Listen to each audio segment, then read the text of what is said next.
Hi, how you doing? And welcome back to another video on the channel. So what we're doing today is we're working out who actually are the best DEFCON players in FPL. And by doing so, hopefully it helps you out with your team selections with just under a week to go before the game starts. If it does help you and you're new to the channel, please do consider subscribing. I make all my own charts and I've got a small channel that's trying to grow. Honestly, the support, it really is appreciated. So let's picture this. After 2 games of the season, so everyone's played 2 games, we've got 2 players. We've got player A and player B. They're both averaging 10 DEFCONs per game, which looks great on paper. However, player A has got 4 DEFCON points and player B has only got 2 DEFCON points. Well, how does that happen? Well, it's really because how many times does the players meet the thresholds? So one player in player A only gets 10 DEFCONs each time, but manages to hit that threshold.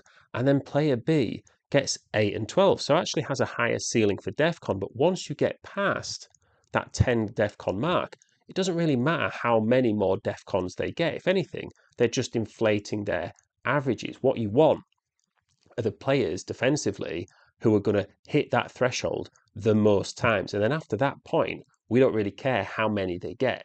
So let's take it into the first chart. And first of all, we are just going to paint an overall picture because anyone over this line is basically getting more than 10 DEFCONs per start. So this allows us to see which players might have the most DEFCONs overall, which is a good starting point, right? Because you do want your players to get enough DEFCONs to meet the threshold. And if they're getting a lot of DEFCONs, then typically they're going to meet the thresholds more often than not.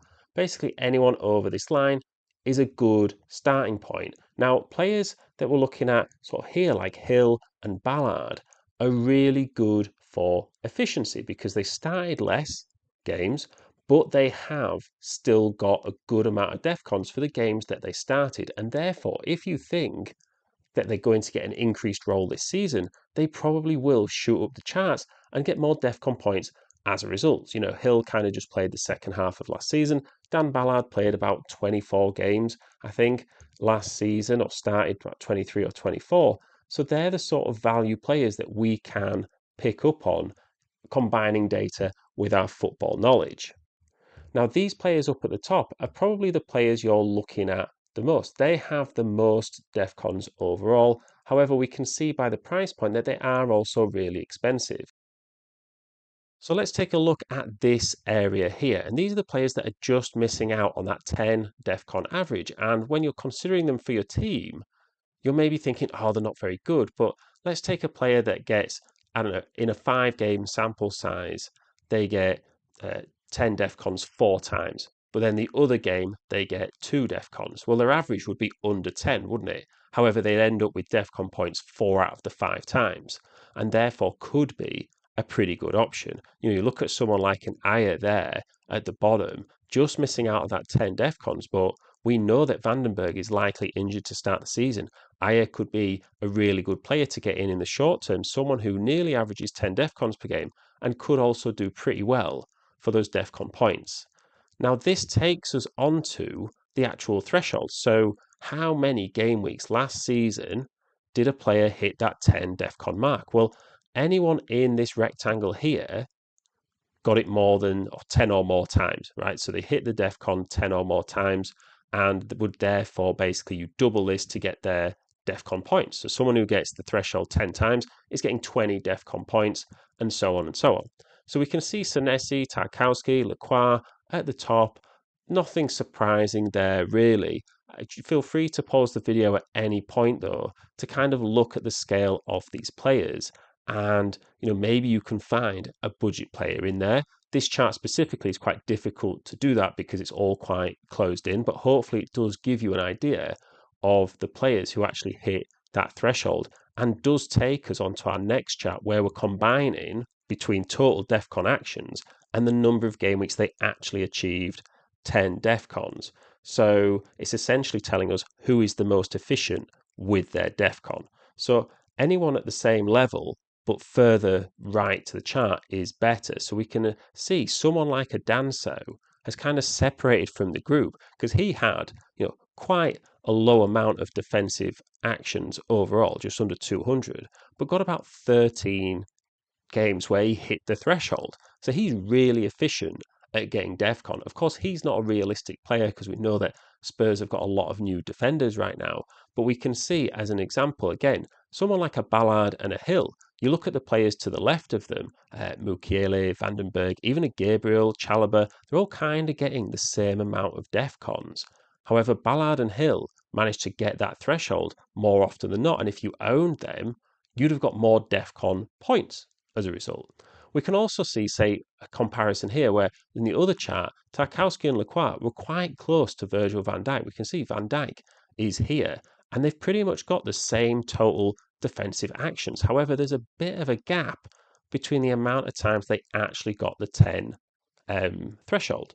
So that tells us that Van Dijk's not a great DEFCON player to get, even though he might be averaging close to 10 DEFCONs per game. Based on last season, of course, there's no guarantee that it's going to continue into this season. He's not necessarily going to get you that same amount of DEFCON points as a Tarkowski might. So if you are looking at solely DEFCON, you probably do want to go for a Tarkowski over a Van Dijk. So we've also decided to take a look at the midfielders here. And of course, we're now including recoveries in the defensive actions, but we're trying to get to 12 DEFCON per game.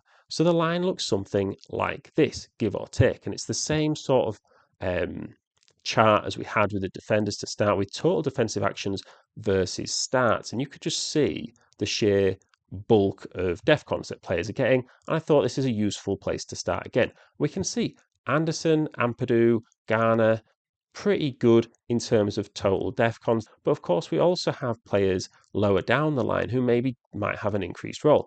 Although I don't necessarily see anyone in this rectangle that I'm looking at and going, yeah, they could be a DEFCON player. It's quite slim pickings in terms of the midfielders and of quite select in terms of who you want for your DEFCON players. There was a lot more choice with the defenders.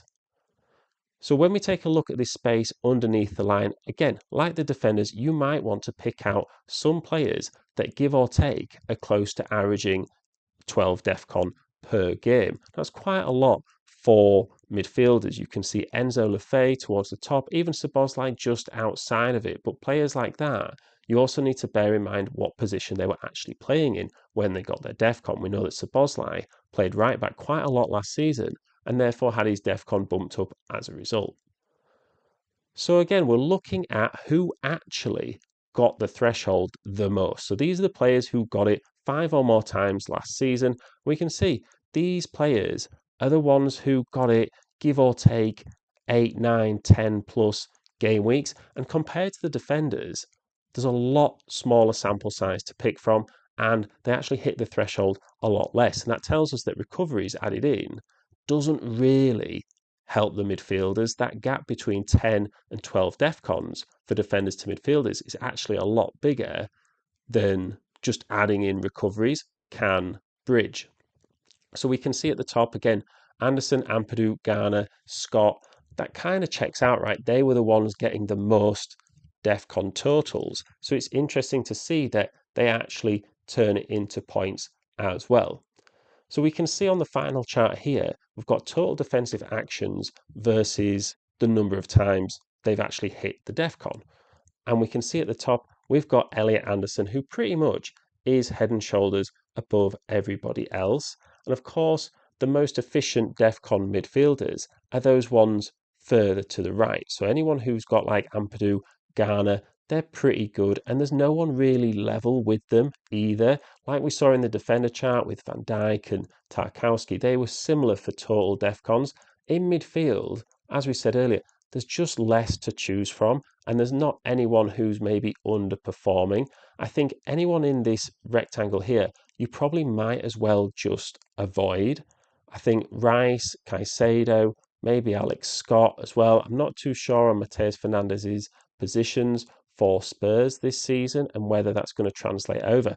And of course, that is something that you do need to bear in mind as well, is has this player moved clubs? You look at someone like an Elliot Anderson, is he going to be that head and shoulders above everybody else? And I think he's got such a buffer in terms of DEFCON that even if he drops off a little bit, he'd still be incredible value and you do know what you're getting. So my recommendations probably would be to go for any of those three: Anderson, Garner when fit, and Ampadu, who Ampadu's kind of gone under the radar, but we can see on this chart he's really good at getting that threshold. So hopefully this video has helped you understand, DEFCON a little bit more, and it's painted a bit of a clearer picture as to which defenders and midfielders are actually good at getting those DEFCON points. Sometimes it is the players that have got the most DEFCON total actions, but sometimes there's those hidden gems that are going under the radar that are actually quite efficient. So if you are new to the channel, please do consider subscribing. Check out my other videos as well, especially as we're going to be putting out even more content throughout the start of the season, and I will see you in the next one.